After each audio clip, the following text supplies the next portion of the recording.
Bonjour Malik. Bonjour. En Algérie, il y a un mouvement historique. Pour être plus précis, il y a un processus historique qui s'est mis en marche en février 2019. Ce mouvement du peuple, au sens le plus large du terme, j'allais même dire, on retrouverait la définition du terme peuple dans ce qui s'est passé en Algérie en février 2019. Autrement dit, il y a eu toutes les catégories sociales, toutes les tendances se sont réappropriées l'espace public dans un mouvement qui est connu sous l'appellation du Hirak de la Silmiya. Hirak qui signifie plus qu'un mouvement en tout cas, c'est un processus d'une société en marche avec la particularité de la Silmiya. La Silmiya, c'est un concept qui n'a pas son équivalent en langue française. C'est au-delà de la paix. C'est un esprit, un état d'être dans une éthique sociopolitique, individuelle et collective. Et donc, ce mouvement-là a permis à des millions d'Algériennes et d'Algériens d'investir chaque week-end en Algérie. Et une fois par semaine, et chaque mardi en Algérie pour les étudiants, des manifestations gigantesques avec des centaines et des centaines de milliers de gens, pour ne pas dire des millions de gens, si on devait compter tout le territoire national. La caractéristique, c'est que ces mouvements-là, populaires, avaient une démarche plurielle, avec des objectifs précis. Un, c'est mettre fin à la période néocoloniale qui a succédé à la colonisation pour parachever la décolonisation. Donc ce système néocolonial, c'est celui qui a réprimé dans le sang et le crime massif et individuel de toute énergie, individuelle ou collective, qui s'exprimait dans le sens d'une Algérie algérienne, dans le sens d'une dignité des Algériens et des Algériennes, dans le sens du respect de l'égalité des droits des femmes et des hommes. Car il faut rappeler, aujourd'hui même, à l'heure où je vous parle, il y a encore des femmes qui ont été emprisonnées arbitrairement en Algérie. Car la violence faite aux femmes a été un outil politique, qui a été une stratégie, un choix politique qui a été orchestré par le système colonial, néocolonial depuis 1962.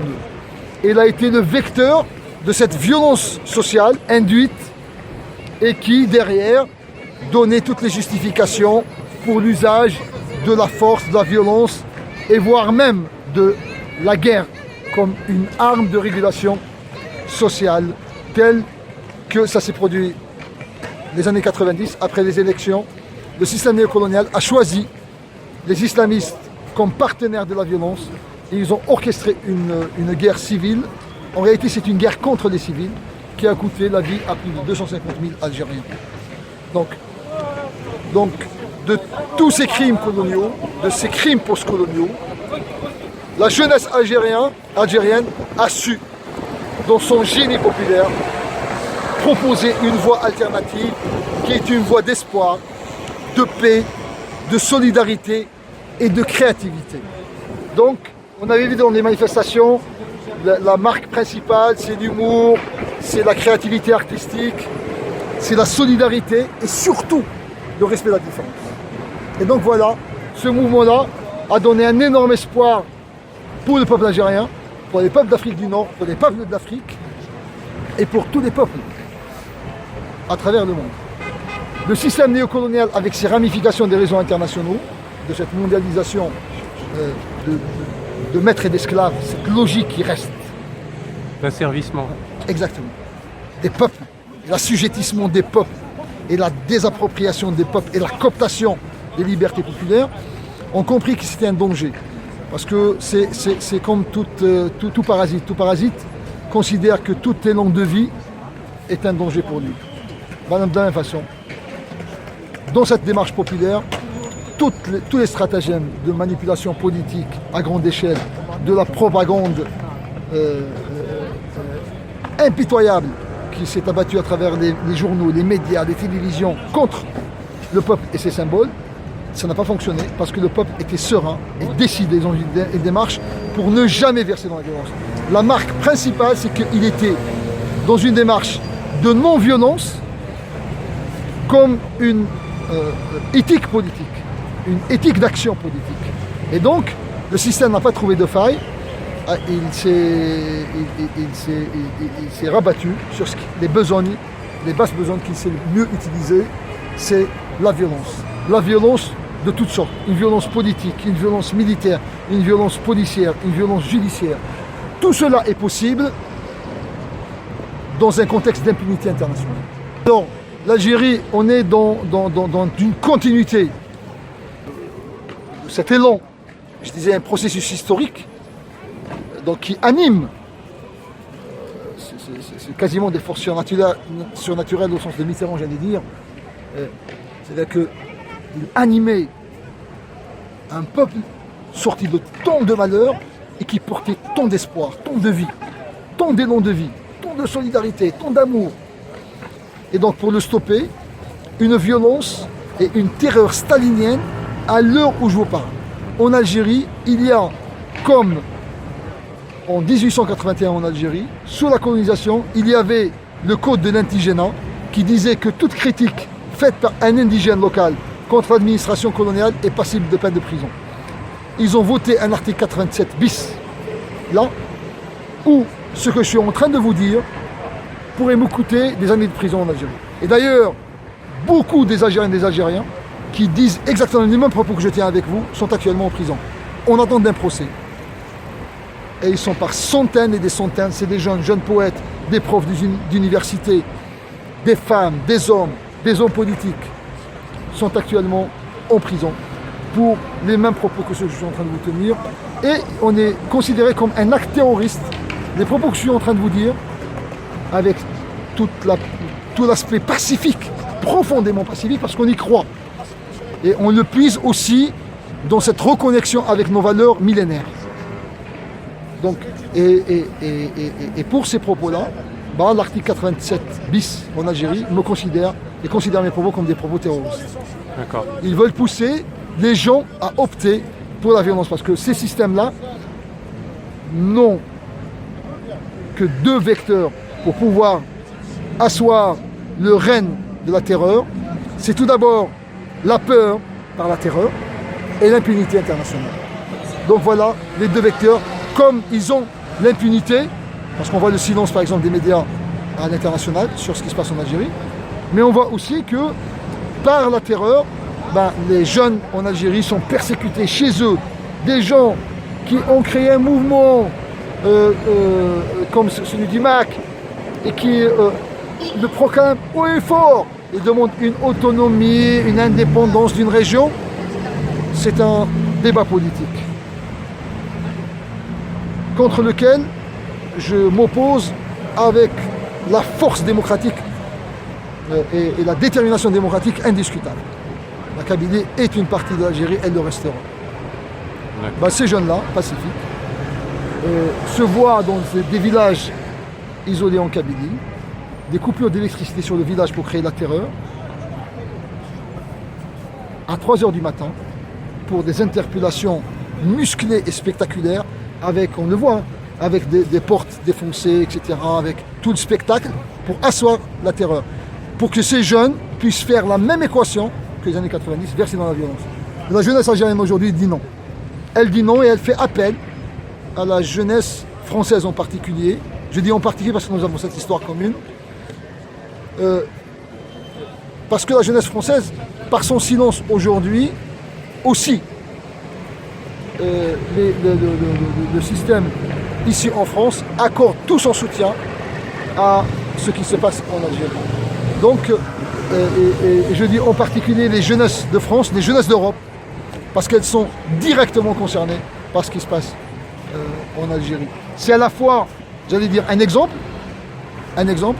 Nous avons été fortement attristé de savoir que des jeunes Françaises et Français ont été éborgnés, des mains arrachées, des mutilations de guerre en temps de paix pour des gens qui portaient des revendications sociopolitiques.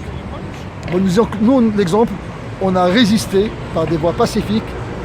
La force politique d'une mobilisation générale est la seule force politique réelle qui peut changer l'état de fait dans lequel nous sommes aujourd'hui. Donc vous prenez la convergence des luttes et l'union finalement des peuples? Oui, c'est-à-dire que l'intérêt des peuples aujourd'hui, on le voit que c'est parce que on a détourné la parole du peuple et qu'on l'a muselé dans des institutions qui en réalité ne représentent plus la volonté populaire, que les systèmes entre eux, dans une espèce d'un réseau international d'impunité et d'échange d'intérêts au détriment des peuples, sont en train de pouvoir agir et réaliser tout ce qu'ils réalisent. Et on voit qu'en Algérie, lorsqu'on prend la voie de la paix, on peut l'imposer. Les jeunes Algériennes et Algériens aujourd'hui, sous le règne de la terreur, le 31 octobre, nous avons fait une marche ici à Paris, pour les Algériennes et les Algériens, en célébration et rappel des sacrifices pour la décolonisation, des crimes abominables de la colonisation. Et nous avons fait un appel d'espoir à ce qu'il n'y ait pas de surenchère des mémoires telle qu'elle est orchestrée par les systèmes, et que nous, les peuples, on doit être face à nos histoires respectives.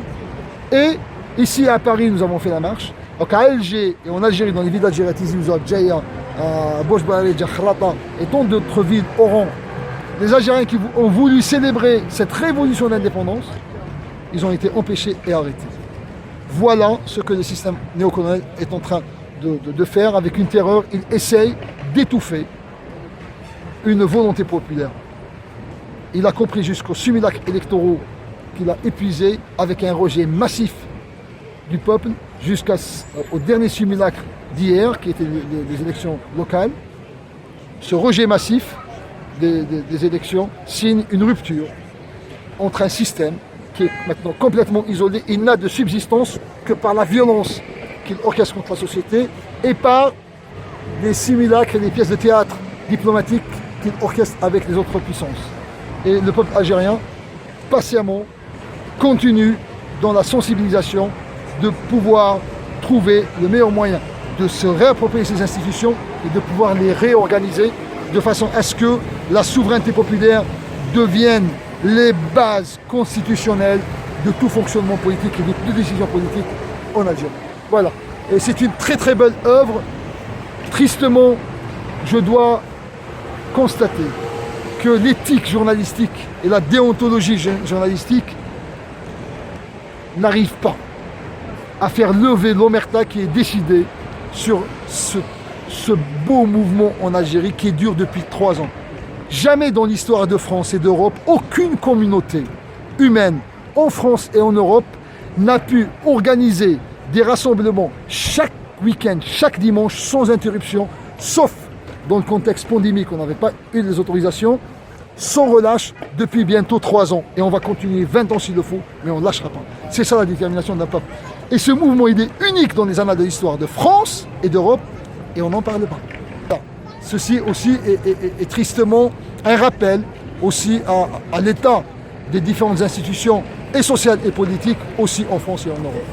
C'est le rôle des médias indépendants justement de combler ce vide. Absolument. Et je pense que le média indépendant, dont le mot et le choix de cette notion d'indépendance, c'est une première critique qui donne cet espoir qu'on peut, dans la lignée de Sartre, au temps moderne, de ces espaces qui ont été créés, de pouvoir croire, et on y croit fermement, que des espaces médiatiques, éthiques et déontologiques sont possibles.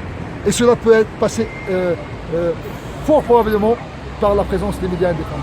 Je vous remercie.